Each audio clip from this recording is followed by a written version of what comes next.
Haleluya. Indirimbo yacu yumvikana umunezero, ukwizera kuzana intsinzi mu mwami, intsinzi mu mwami. Naho ibigeragezo byaba bigumye gute, ubuntu turabugwirizwa, intsinzi mu mwami, intsinzi mu mwami, intsinzi mu mwami, intsinzi yuzuye. Haleluya. Nduwidegembya kuko kwizera kwanje niyo ntsinzi, uguhimbazwa n'icubahiro. Haleluya. Yesu ni byose kuri jewe.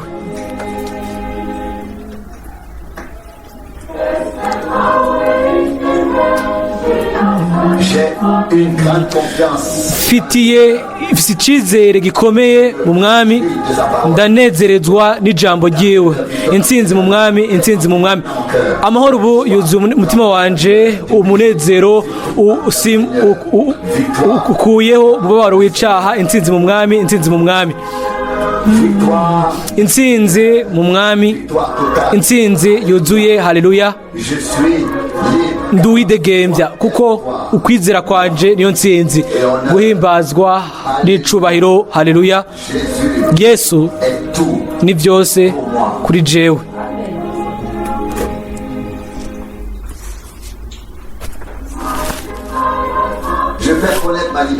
Menyekanisha ukwidegembya kwanje n'umunwa ushikadiwe unezerewe. Intsinzi mu mwami, intsinzi mu mwami. Nubwo umugwanizi anturubika, nguma nduwizigirwa gushika ku rupfu. Intsinzi, intsinzi mu mwami, intsinzi mu mwami.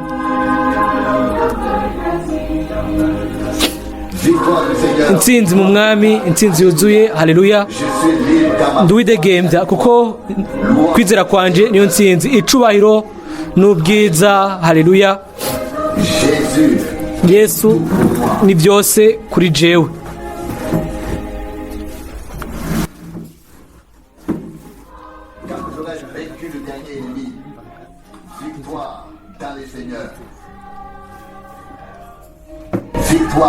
Intsinzi mu mwami, mu bihe byose bidashira, indirimbo yanje umunezero izokumvikana kubwiwe. Intsinzi mu mwami, intsinzi mu mwami, intsinzi mu mwami, intsinzi yuzuye. Haleluya. Nduwidegembya kuko ukwizera niyo ntsinzi, uguhimbazwa. Haleluya. Yesu ni byose kuri jewe.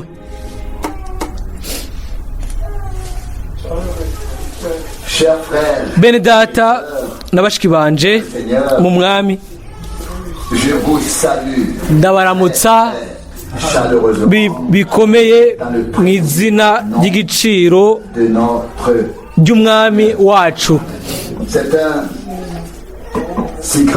Ni amahirwe akomeye yuko ubu dushobora kubaho, tugashobora kwizera, ubu tukizera amasezerano yo mu gihe cacu, tugashobora kugira umugabane ubu mu byo Imana ikora mwa kino gihe. Ejo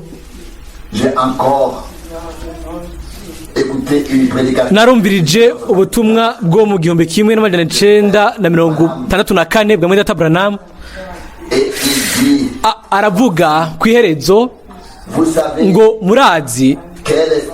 murazi umwimenyerezo w'ubushobozi wabaye itariki 11 z'ukwa gatandatu mu 1933, igihe igicu gikomeye c'indengakamere camanuka, hanyuma hakavugwa mu ijwi ry'ubushobozi ngo nk'uko Yohana umubatizi yatanguriye ukuza kwa mbere kwa Kristo, uko niko ubutumwa ubwo wahawe buzobanziriza, buzotangurira ukuza kwa kabiri kwa Kristo. kandi tubibona neza neza bisohoza. Mose yari afise igikorwa cari ico gusohora ubwoko. Yosuwa yari afise igikorwa gikurikira ico kwinjiza mu gihugu c'isezerano, kandi turabona mu gihe cacu yuko Imana misi yose yamye ifise umuntu uwo yashobora gukoresha kugira ngo ijambo ryiwe rishobore kumvikana, ryizegwe, hanyuma rishigwe mu bikorwa. Turashima cyane yuko dushobora kwizera nk'uko ibyanditswe bivuga. Ubu rero turagiye gusoma imirongo imwe ya Bibiliya. Ndabasabye mugire inyifato yuko umwami atari mwene data Frank, atari umwene data Branamu, ariko yuko umwami ariko abavugisha bitumbereye biciye ku ijambo ryiwe. Turasoma mu Bikorino ba mbere igice ca mbere umurongo wa 6 n'uw'indwi. Abikorino ba mbere igice ca mbere umurongo w'indwi n'umunani, ngo bituma mutagira ingabire n'imwe muhaza, mwiteze guhishurwa k'umwami wacu Yesu Kristo.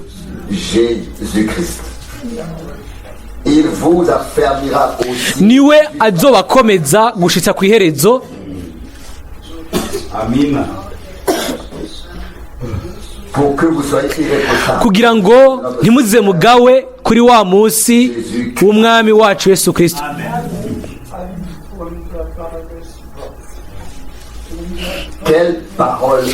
Mbega ijambo ry'igitangaza! Mu kugarurirwa byose nta kintu na kimwe kizobura. Tuzoba mu kwitegura kwacu, ubu, kandi tuzoseruka mu by'ukuri tutagawa, turi imbere y'umwami igihe azogaruka kugira ngo atware abiwe mu rugo. Ibyo nibyo twasomye kandi nibyo bizoba.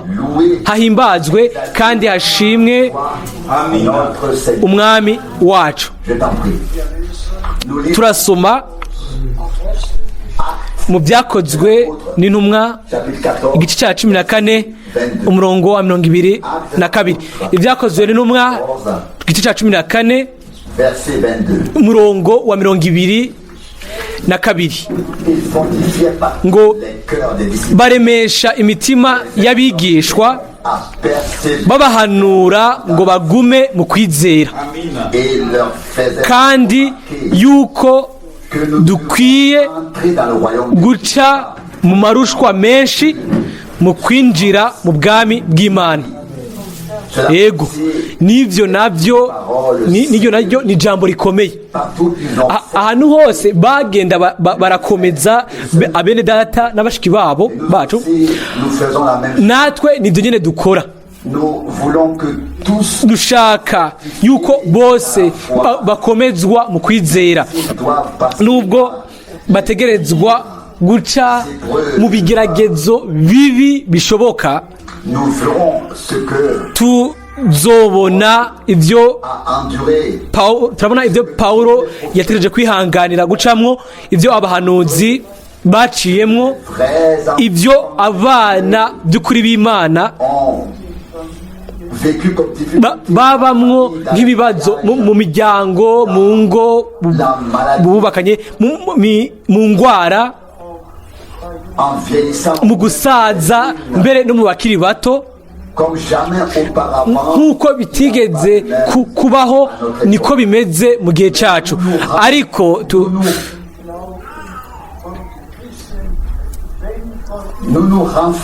ariko turakomezanya bamwe ku bandi mu kwizera, kandi turabizi yuko iyo Imana iretse ikintu iragaba kugira ngo habe aho gusohokera, kugira ngo tuvyihanganire. Hamwe n'Imana ibintu byose birashoboka, kandi tuzoshikira igihagararo aho ibitangaza byo gukira indwara bizoba bukwi na bukwi biba imbere y'amaso yacu. Umwami ni wa wundi uyu munsi, kandi turabishima. Nimuhumurizwe mu byo mukeneye mu izina ry'Umwami. Amen.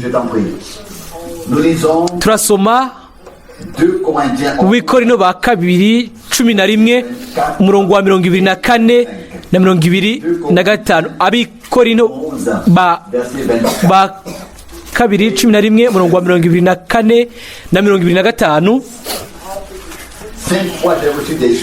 Ibihe bitanu canke inshuro zitanu abayuda bankubise ibimoko 39 umurongo wa 25. Ibihe bitatu nakubiswe ingage, igihe kimwe natewe amabuye, ibihe bitatu ubwato bwaramenekanye, naraye mwidamba nirigwaho ngo nkinishwa n'imipfunda. Paulo hano yariko atondeka ibigeragezo ibyo yategerejwe gucamwo, kubera yuko yari umuvugabutumwa w'ijambo ry'Imana. Bene data na bashiki banje, inzira ya mbere igoye ni inzira abakozi b'Imana bacamwo. Abandi nabo barababazwa, barafise ibibazo byabo, ariko ibigeragezo bigumye cyane misi yose bibari ivya abantu barungitswe n'Imana. Nico gituma Umwami wacu yaravuze ngo ni hehe habayo uwavugishwa n'Imana mutahamye n'ibindi. Dushimire Umwami yuko yadutwaye akaducisha mu bigeragezo byari bigoye cyane, kugira ngo abatoranijwe bashikire intego. Bene data na bashiki banje, biduhagije gusa gushimira Imana hamwe no kwigira icizere, tuzi yuko izoshiraho aho gusohokera ibyo bintu byose mu bwiza. Turasoma mu Bikorino ba mbere 12 umurongo w'10. Abikorino ba kabiri igice cya 12 umurongo wa 10. Nico gituma ku bwa Kristo nzonezererwa intege nke zanje no gukubagurwa n'imibabaro no guhigwa n'ivyago,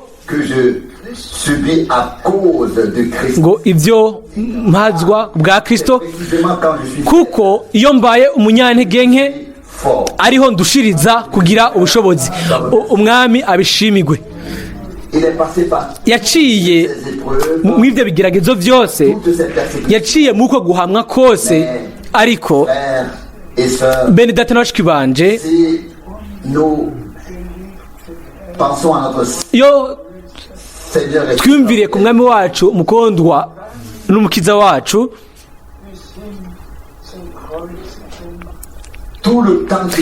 igihe cyose yabayeho gushika ku kubambwa, yamye atahugwa nabi, yagirizwa, yitwa amazina yose ashoboka ayo bashobora kuronka, ariko ukugomba kw'Imana kwarakoretse gukoreka biciye kuri we. Ni nako bimeze kuri twebwe, duca muri ibyo bintu byose. Igihe niyumvira ku bintu byakwiragijwe bivugwa kuri jewe, umutima wanje uregerana. Ariko ndashima hariho hariho abakozi by'ukuri b'Imana bategerezwa guca mu bintu byo kwagirizwa bikomeye bibi mu gutukwa bikomeye kuvugwa nabi ntibishobora kuba bibi nk'ibyo abakozi b'Imana baciyemo mu 1979 yavuzwe ngo ni umusambanyi n'umutinganyi ngo ni antikristo ngo yari n'umushukanyi ngo ashuka umugeni. Ibyo bintu byose byarakwiragijwe mbere biranandikwa, ariko nta kintu na kimwe cyahindutse kuri jewe. Ndashimira Imana yuko yancanye muri ibyo bintu byose, kandi azobikora gushitsa no kwiherezo. Abatoranijwe bose ntibazigera bizera ibyo bivugwa byo kuvuga nabi abo uyo, ariko bazizera ko umwami yatanze umuhamagaro, yuko umuhanuzi William Branham yemeje uwo muhamagaro uva ku Mana, kandi yuko umuhamagaro uva ku Mana wakwiragijwe, wakozwe ugakogwa mu isi yose mu iyo myaka 60 irenze.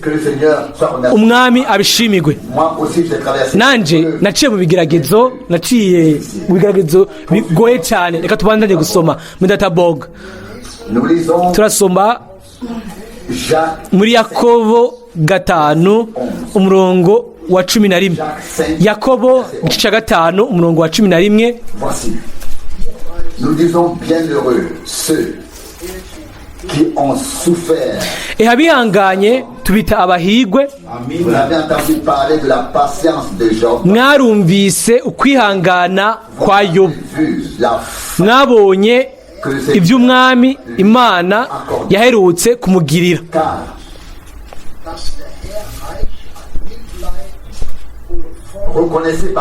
Kuri ibyo mumenye yuko umwami yuzuye imbabazi no kugira ikigongwe. Amen. Turashobora by'ukuri gusoma, tugasoma biriya bice 42 by'uriya muntu w'Imana Yobu, guhera ku ntango ugusamburirwa, hanyuma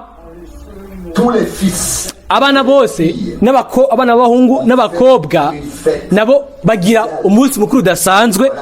Raba igihuhusi kirashika gifata yanzu ibice 4 bifashe kigwisha yose, kigwisha ko umunsi mukuru, hanyuma bose barapfa bapfiraho nyene.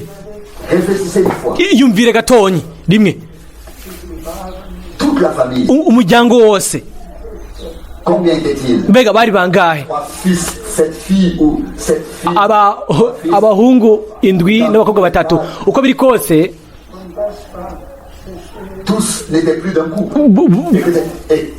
byose byabaye uko nyene rimwe na rimwe. Mbega byagenze gute? Yobu yicaye ku musenyi mbere kwiherezo, n'umugore wiwe yuzuye kwiheba, araza aramurondera, aramubwira ati tukimana hanyuma upfe.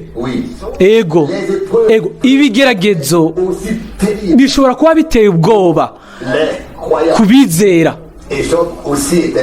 Yobu nawe yari umuntu w'Imana akomeye, kandi yagira ibigeragezo bigoye. Hanyuma iherezo ryari rezagiye, yaronse ibikubye kabiri ivyo yari afise ubwa mbere. Imana yatanze kugarurirwa kuzuye. Nico gituma Yobu tumuhabwa nk'akarorero. Ubu rero turagiye kubisoma. Turasoma mu Banyefeso 6 verset 10, umurongo Ephésiens 6, verset 10, w'icumi, abanyefeso gatandatu umurongo Ephésiens 6, verset 10 à 12. w'icumi gushika kuri 12. Je lis le verset 10. ndasoma umurongo w'icumi. Fortifiez-vous dans le Seigneur ibisigaye muremesherezwe cyangwa mukomerezwe mu mwami wacu par sa force. no mu bushobozi bwiwe bwinshi. Cela s'adresse à nous tous. Ibyo bibwira twebwe twese. Enfin, fortifiez-vous dans le Seigneur. Ibisigaye mukomerezwe cyangwa muremesherezwe mu mwami wacu mu bushobozi bw'imbere bw'Imana kugira ngo tube abanesha, abatsinda, ntiduhonere mu bigeragezo byacu, ariko misi yose tugire intege zigizwe zishasha gushika aho intsinzi y'Imana igaragarira. Amen. Ego dushobora gusa gushimira umwami tugahimbaza izina ryiwe. S'il te plaît. Ndasoma umurongo wa 11, mwambare ibigwanishwa byose by'Imana kugira ngo mushobore guhagarara mudatsinzwe n'ubugunge bwa wa mugwanizi. Imana ibyibime umwami abiduhe ibyo twebwe twese ngo twambare ibigwanishwa byose byuzuye by'Imana n'inkota ya mpemu ikwiriye urugamba ni ijambo ry'Imana. Kandi hano nashaka kandi shobora kongera ko ikintu Mwene Abrahamu yatwawe mu rugo tariki 24 z'ukwa 12 mu 1935. naramubonye aduga ku gicu c'indengakamere, ariko haje kugera itariki ya 31 y'uko 12 amasaha ya nyuma yo muko kwezi kwa 12 mu 1935 ijambo narabwiwe ijambo ngo mukozi wanje nashize inkota yanje mu biganza byawe. Ubwa mbere yari yashizwe mu biganza bya Mwene Abrahamu. Aho rero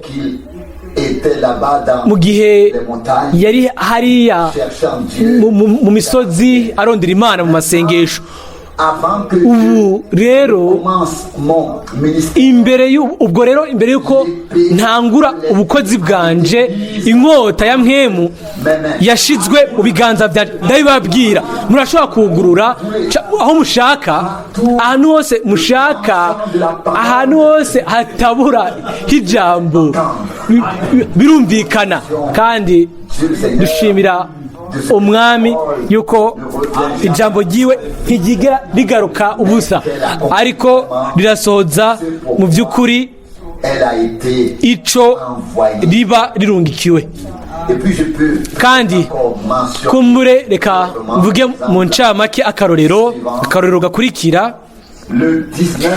Itariki 19 z'ukwa mbere mu 1936 hari ikintu cabaye kidasanzwe kitamenyerewe. Murabizi yuko Mwene Abrahamu yavuze iby'inzu ya kera, avuga n'iby'ihema rishasha aho yategerezwa kujanamwo ubutumwa. Hanyuma itariki 19 z'ukwa mbere mu 1936 nabonye iyo nzu ishaje ya kera. Hariho inkingi z'ibiti hagati mu bintu by'inyubako, ariko hasi n'entrait dans ce bâtiment, hasi mu kwinjira iyo nzu igihe wayicamwo wisanga uri mu ihema rishasha.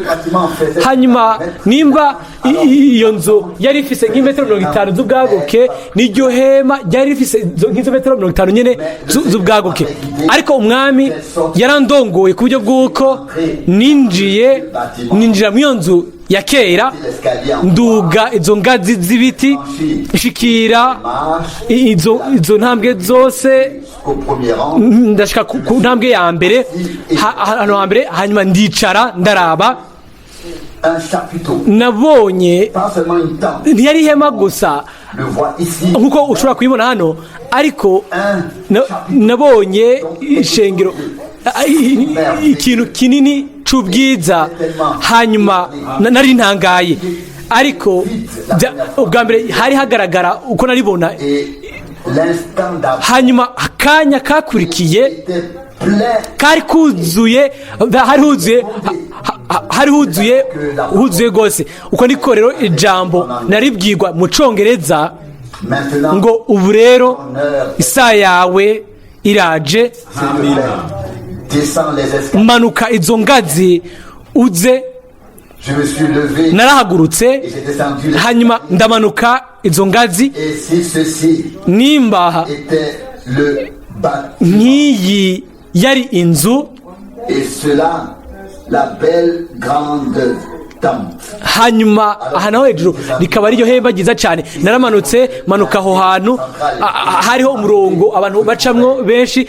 Neza ku ruhande hariho ahavugirwa ubutumwa aha muri Databuranamu, neza nk'aho ku metero imwe y'aho hiyo nzu.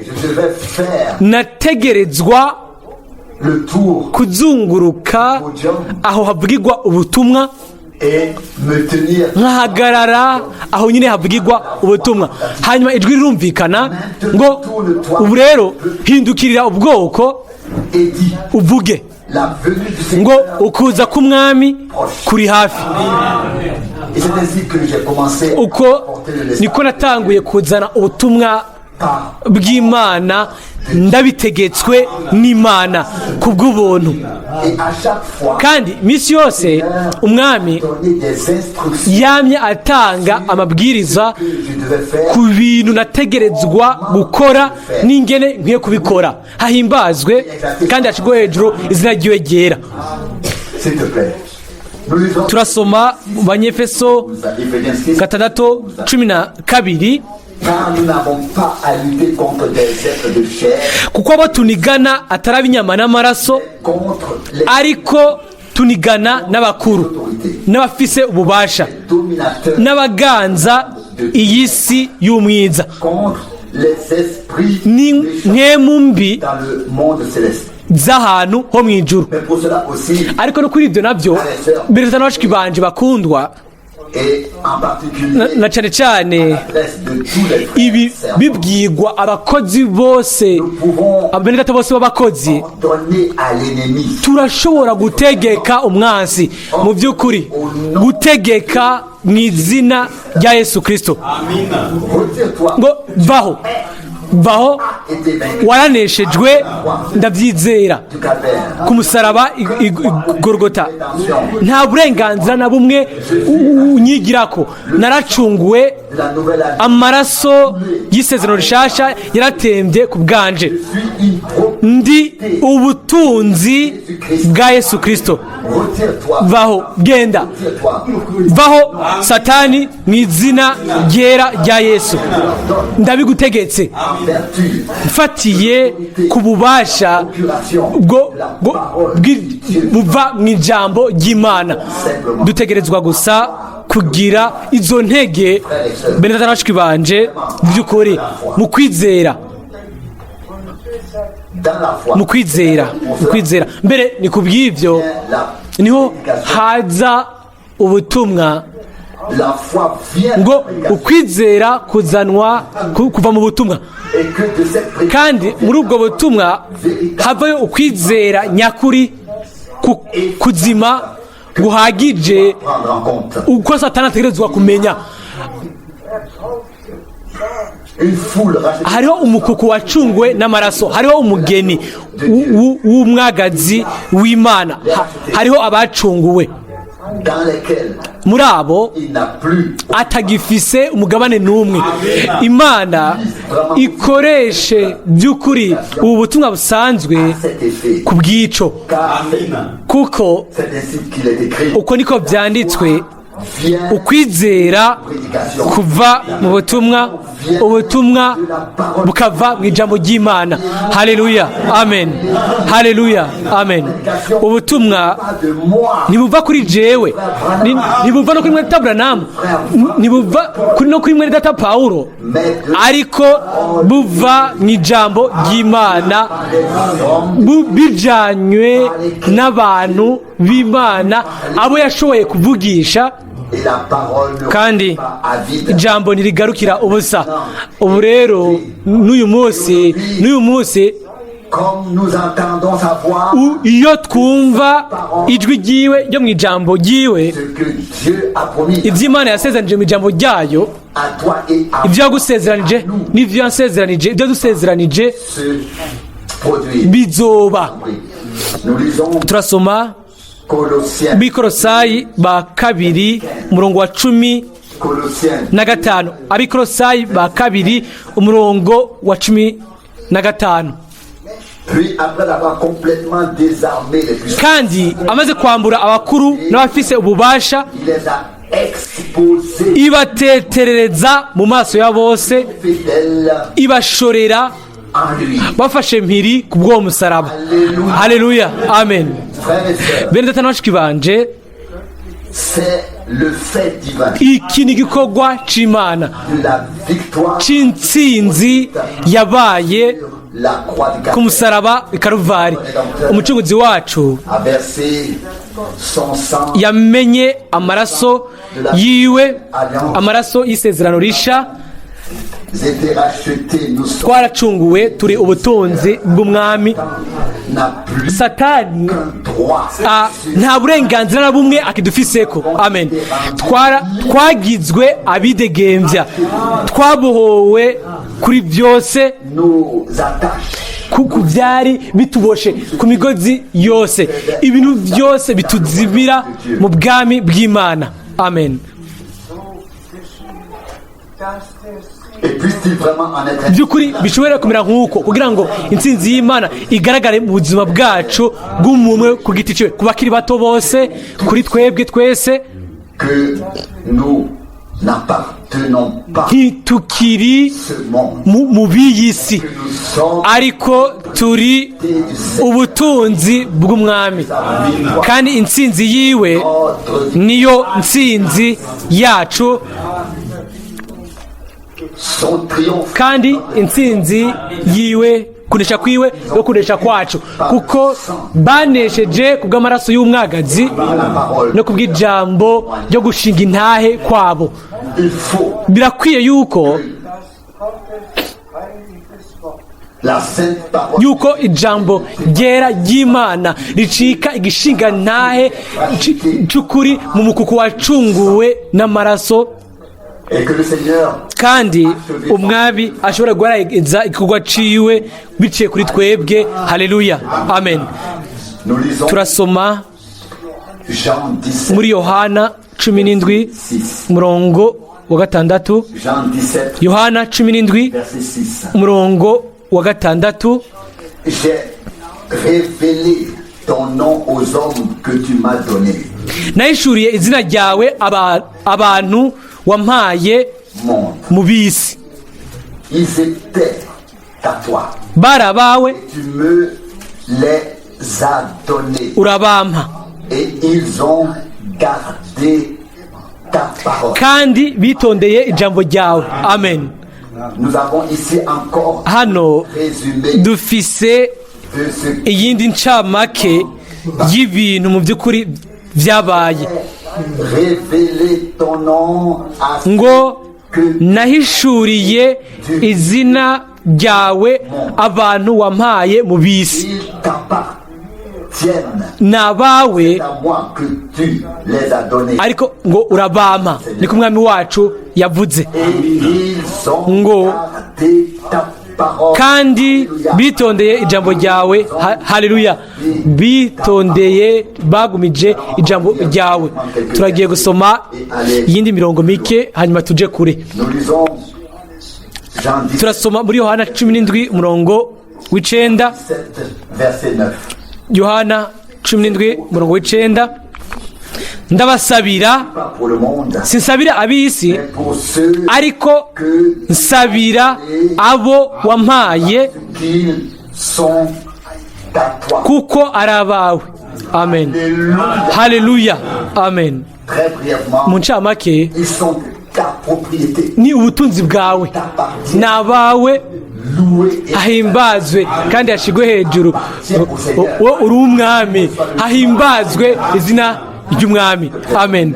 Ndagusabye ubandanye gusoma. Turasoma nous lisons Jean 17, muri Yohana 17 14, umurongo 15. Jean wa 14 verset 14 et 15. n'uwa 15.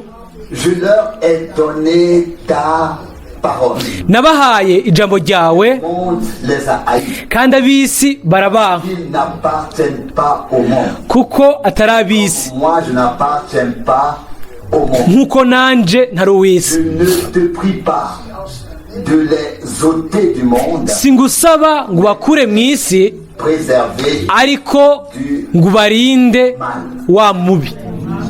Amen. Hahimbazwe izina ry'umwami. Chers frères, Bene data na bashiki banje, vous savez tous, mwese murazi 17, yuko Yohana 17 ni isengesho ry'umwami wacu. un discours Si ikiyago, si ubutumwa, ariko ni isengesho iryo umukiza wacu au trône yavuze de la grâce. ajana ku ntebe y'ubuntu.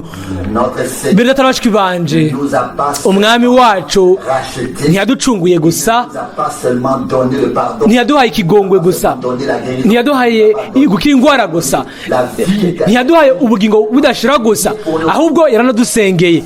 Il t'appartient. Ni uwawe, Il s'adresse ngo ni abawe, uko ariko yabwiye data. et son Père, Hanyuma se wiwe le nôtre. yacitse uwacu.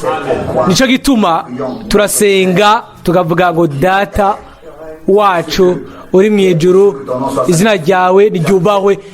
Doit Yohana 17 mu buryo bushasha bikwiye ko isomwa buke buke na bose bari mu masengesho. nous lisons Turasoma Jean 17 verset Yohana 17 umurongo wa 18, 18. umurongo wa 18. Comme tu m'as envoyé dans le monde, Nk'uko wantumye mu isi, je les ai envoyés. niko nanje nabatumye mu isi. Remercié soit le Seigneur. Hashimwe umwami.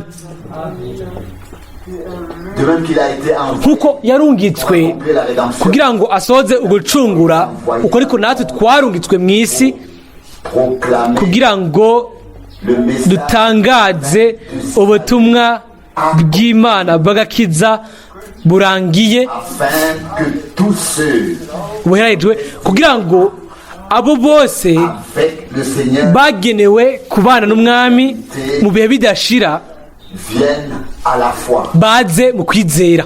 Tout va ensemble, s'il te plaît. Byose birajana. Jean, Turasoma muri Yohana 17 na umurongo wa 20. verset 20. Umurongo wa 20. Ce n'est pas pour eux seulement que je prie, Sinsabira aba gusa, encore pour ceux ariko qui croient ndasabira moi par n'abo bazonyizera parole. kubw'amajambo, kubw'ijambo ryabo. Remercié soit le Seigneur. Hahimbazwe umwami. Avez-vous bien, Mbega avez-vous mbega bien écouté? mwese mwumvirije, ntiyabwiye gusa abari bicaye imbere yiwe, Il ne prie pas, ntasengera je ne prie pas ngo sinsengera aba gusa, ariko pour tous ceux qui sengera n'abo bose bazoza kwizera mu gutangaza ubutumwa bwiza bw'agakiza. le Seigneur a déjà prié pour Umwami tous les rachetés. yamaze gusengera abacunguwe bose, abazoba abizera. dans les 2000 ans. mu myaka 2000 izokurikira. Et il a également prié pour nous. Yadusengeye twebwe guhera ico gihe, Et nous en sommes reconnaissants.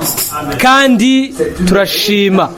Ni ugucungurwa Par grâce. kubw'ubuntu mu by'ukuri byuzuye birahejwe. Amen. Amen. Je t'en prie. Nous lisons Jean 17, Turasoma verset 21. umurongo wa 21, Jean 17, Yohana 17 verset 21. umurongo wa 21, Afin que tous soient un, comme toi kugira ngo bose babe umwe et comme je suis nk'uko wowe data uri muri jewe nanje nkaba muri wewe, en nous. ngo nabo abe ariko baba muri twebwe, Que tu m'as en ngo isi yizere ko ari wewe wantumye. Umwami abishimirwe, ngo kugira ngo bose babe umwe, pour qu'il n'y ait pas de division. ntihabe ibice, ntihabe ibyiyumviro, habe D'étrangers. ntihabe ikintu na kimwe cy'imvamahanga Seule la parole de Dieu cyinjiramo, ariko ijambo ry'Imana ryizegwe pratiquée hanyuma rishigwe mu ngiro, rishigwe mu ngiro mu kumvira, kugira ngo bose babe umwe, unité ubumwe, dans l'esprit. ubumwe mu mpwemu Le résultat divin dans les rachetés ni ikiva mu bumwe bw'abacunguwe avec toute sa puissance. kugira ngo bigaragare mu bushobozi bwose. Mu ntango D'un seul cœur, ishengero ryari rihuje umutima n'inama, âme. Et c'est pourquoi nico gituma Imana yashoboye kwigaragaza puissamment mu buryo bw'ubushobozi. ceux qui ont leur propre opinion, Abo bantu bose bafise ivyumviro vyabo ni banume. qui Abo bose ubu bumviriza ijambo ry'Imana ntibashoboye kumviriza ikintu na kimwe, ntihagire ikindi kintu bashobora kumviriza, ariko bumviriza ijambo gusa ryera, kugira ngo dushobore gushika mu bumwe bwuzuye, gushika mu bumwe bwuzuye, hanyuma la puissante action de l'esprit. tube mu bushobozi, mu gikorwa cy'ubushobozi c'Imana. Niryo sengesho ry'umwami wacu, kandi isengesho ryiwe ryarumviswe. Ça, je le crois. Ivyo ndavyizera, Et je crois ndizera que l'Église sera restaurée. yuko ishengero rizogarukanirwa, abantu bose bazogira ugutinya Imana, ukwizera nyakuri, ivyamwa vya mwemu, impano za mwemu, Reviendra. byose bizogaruka ku ntango. Et qu'il n'y aura absolument aucune doctrine Nta nyigisho apportée. n'imwe izosubira koza irema ibice, Mais qu'on enseignera ariko hazigishwa que ce qui est écrit. gusa ibyanditswe. Ibyo rero bidushira mu bumwe, ibyo rero bidushira mu bumwe munsi y'umutware wacu Yesu Kristo. Izina ryiwe nirihimbazwe. Nous lisons Jean Turasoma muri Yohana 17 22. umurongo wa 22, Jean 17, verset Yohana 17 umurongo wa 22, la gloire que tu m'as donnée, afin nanje nabahaye ubwiza wampaye comme ngo babe umwe un. nk'uko natwe turi umwe. Voyez de quoi il s'agit. Mbega murabona ibyo ari byo? Bene data na bashiki banje, Je leur ai donné ngo la gloire. nabahaye Donné. ubwiza wampaye, Ai donné. ngo narabubahaye. Qu'as-tu déjà reçu Wamaze kuronka iki de Dieu? ku buntu ku bwiza bw'Imana? Mbega niki mfise, niki dufise? Turakeneye igikorwa c'indengakamere c'Imana hagati muri twebwe. Amen. La même manière Muri ubwo buryo qu'au début. nyene nkuko byari biri ku ntango, kugira ngo Hier aussi puisse s'accomplir. iri sengesho naryo risohoze kandi bizoba. Umwami abishimigwe. Nous lisons Ndagusabye, turasoma Jean 17, muri Yohana 17 verset 24. umurongo wa 24, 17, verset 24. Yohana 17 umurongo wa 24. Père, je veux que là Data, où je suis, abo wampaye ndagomba kwaho ndi nabo bahabana nanje. Amen. Ngo barabe ubwiza bwanje wampaye, kuko wankunze itanguriro ry'isi ritarashigwaho. Hahimbazwe hashwe hejuru izina ry'umwami. Reka ndabivuge irindi rimwe. Bene data na bashiki banje bakondwa, musubire kandi musome kandi musome isengesho ry'umwami wacu, hanyuma mu mwanya mubaze mumusabe ngo risohoze mu buzima bwanje. Kora kugira ngo ibi bibe nk'uko wabivuze mu isengesho ryawe guhera ku ntango gushika ku iherezo, kandi nk'uko nyine warishikirije Imana bimera uko kuri twebwe twese. Turasoma Abanyefeso 5:20, Abanyefeso 5:20.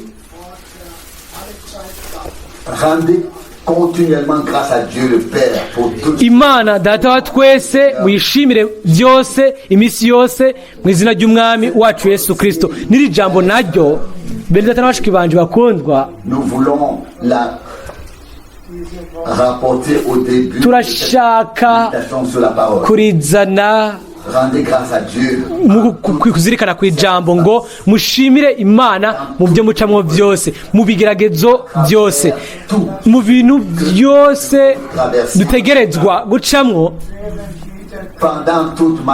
mu ngwara yose, mu bintu byose mushimire Imana mu bintu byose mucamwo, kuko uko niko ishaka yuko tudakekeranya, tudacika intege, ariko dushimira Imana, kuko umwami azibonera habicisha ivyo uburyo bw'ubwiza, kandi azogaragaza intsinzi yewe.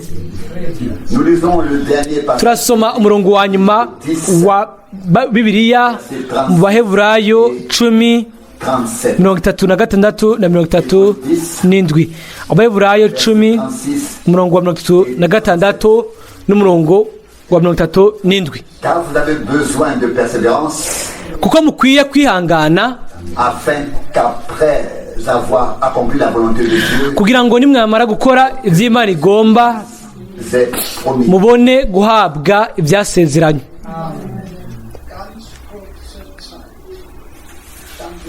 Umurongo wa 37. Kuko hasigaye igihe gito cyane, kandi ugiraze azoza ntazoteba. Hahimbazwe umwami wacu.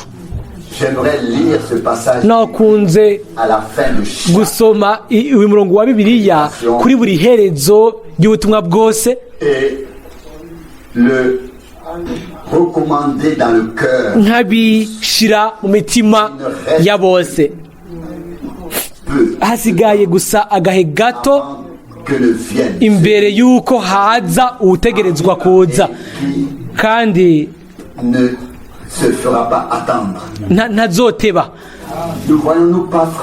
Mbega mbere y'atarashiki banje bakondwa, mbega ntitubona ibintu byose bibano ku isi,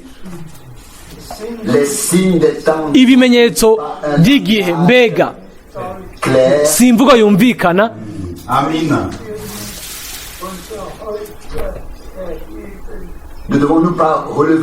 Mbega ntidutegereza kuramura umutwe nk'uko byanditswe, kuko ugucungura kwanyu kuri hafi.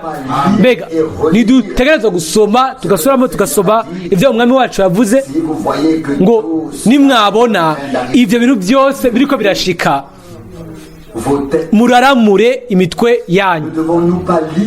Mbega dukwiye gusoma tugasoma imirongo yose ya Bibiliya, hanyuma tugashimira umwami yuko mu by'ukuri twashitse mu gihe c'iherezo ry'ubuntu, kandi umwami azoreza igikorwa ciwe hamwe n'ishengero ryiwe mugeni, kandi viendra ensuite hanyuma azoza nk'umukwe, azotwara iwe, amutwara iwe kubwo amazimano y'ubukwe. Kandi no ku bya Isirayeli turabona ibintu byose bisohoza. Inyuma y'imyaka 2000 Isirayeli mu buryo bushasha ni leta, ariko nayo itegerezwa guca mu ntambara nyinshi, mu bigeragezo, imbere y'uko basubizwa mu mero yamaze kuvugwa imbere y'igihe mu ijambo ry'Imana.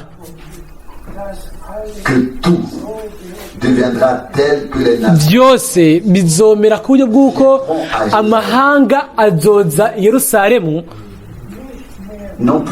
atari kugira ngo basubire kugwana, ariko kugira ngo bumvirize amajambo y'Imana, kuko ijambo ngo rizosubira kuva i Yerusalemu, inyigisho ive ku musozi w'i Siyoni. Amen. Inyuma y'intambara zose izitubabaza cyane, inyuma y'impfu nyinshi, inyuma y'amaraso menshi azoba yaramenetse, inyuma y'ibyo byose, nyuma y'ibyo byose hazoboneka amahoro. Amen. Kandi dushimira umwami yuko byose bizoshika kimwe nyuma y'ikindi, kandi ukuza k'umwami mu by'ukuri kuri hafi cyane. Ukonde kugabishwa ku bene data bose, ndasabye nimufate gusa ibyanditswe mu ijambo ry'Imana, mwigishe gusa icyo ijambo ry'Imana rivuga. Ubwiza bugarurirwe umwami wacu, uguhamagagwa kw'amoko yose. Iyo bamwari muzi ibintu biriko biraba muri uno mwanya, mu by'ukuri amahanga yose, amoko yose babandanya basobanura mu ndimi zose gushika no ku mpera z'isi. Ubutumwa bwa nyuma bwaratanzwe, nicyo gituma binazonasohoza ubwo butumwa bw'agakiza, butegerezwa kuvugwa mu mahanga yose nk'icyabona, hanyuma hazoza iherezo, kandi iherezo rizoza nk'uko nyine byanditswe, nk'uko atawukekeranya yuko ibyo byanditswe ngo ubutumwa bw'agakiza buzosoza muri bose icyo bwarungikiwe. Imana yacu ihabwe icubahiro. Mbere n'atabashiki banje nimuhezagirwe. Amen. Mu bigeragezo byanyu byose, mu mibabaro yanyu yose, mukomezwe mu kwizera, musubirane intege, mugirire icizere umwami, azokora byose neza. Amen. Twishimagiriza amaraso y'umwagazi, twishimagiriza ijambo ry'Imana, kandi twishimagiriza mwembu yera aturongorera bukuri kose, kandi intsinzi y'Imana ni yawe ni yanje. Amen. Mu izina rya Yesu Kristo umwami wacu. Amen.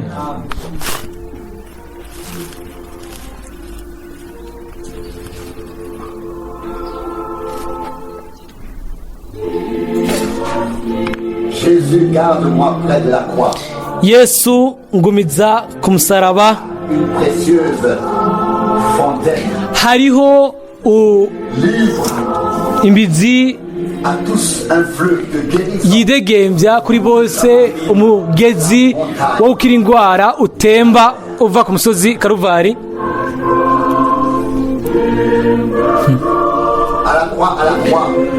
Ku musaraba kirundi ngo ngumeho ku musaraba niho nzo guma.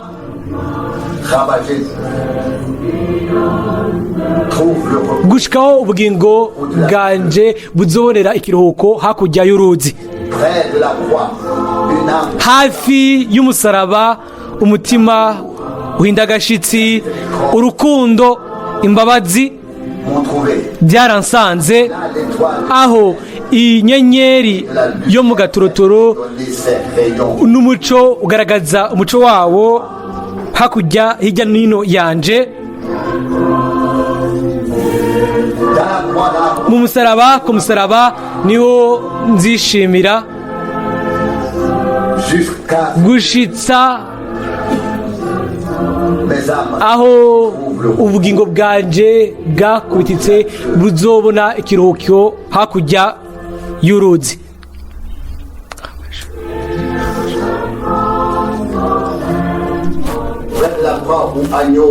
Hafi y'umusaraba n'agazi w'Imana, nyereka iyo shusho, nyemerera umunsi ku wundi ngendere mu gitutu cawo,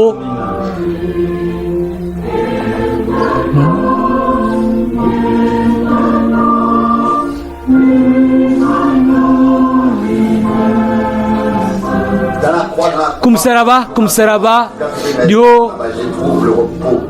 niho bwiza bwanje buri gushikaho nzone ubugingo bwanje buzobonera uburuhukiro hakurya y'uruzi.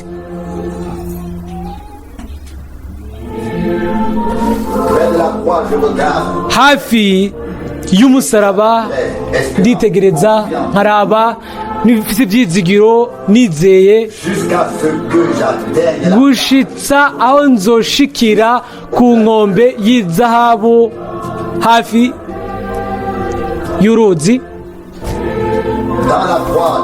Ku musaraba niho nzora nishimira